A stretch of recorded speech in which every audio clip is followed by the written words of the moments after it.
Good morning.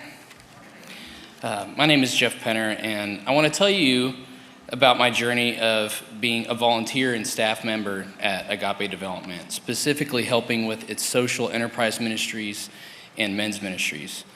Just before I started to serve at Agape, I began to notice several passages in the New Testament that spoke of God's heart for the poor. I felt a conviction that I didn't understand God's heart in this area.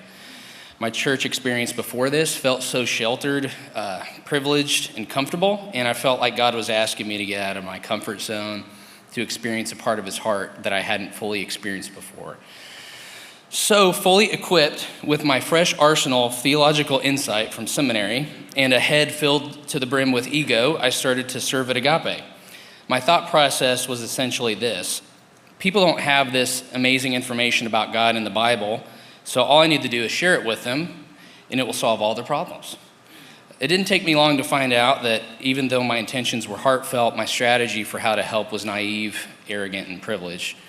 I was completely blindsided by the depth of suffering and inadequacy of my solutions. My quick fix perspective was ineffective in the face of the trauma, discrimination, and loss that my new friends had endured. I realized that there's not a quick fix for growing up without a father or a mother. There's not a quick fix for having been abandoned by every parent figure in your life. There's not a quick fix for seeing your friends get killed due to gang violence year after year from a young age. There's not a quick fix for being 10 years old, coming home to a drugged out parent, and having to find whatever means necessary to get food on the table. During my 8 years working and serving at Agape, God refined my vision of how to walk with others through difficult times with compassion, curiosity, patience, and respect. I'm now applying those lessons as I work as a sexual addiction recovery coach and study to become a licensed therapist. Addiction exists in many forms: pornography, substance abuse, codependency, but isolation is a common experience behind all of it. We're often most hurt in relationships, but we can only be healed in the context of relationships. My time at Agape taught me that it's more important to be faithful than successful.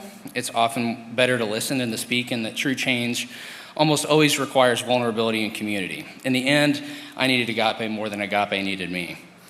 I want to encourage you to consider getting involved at Agape or any of the other City Church mission partners. You might find out, like me, that God might transform your heart as much or even more than what he'll accomplish through you. Thanks.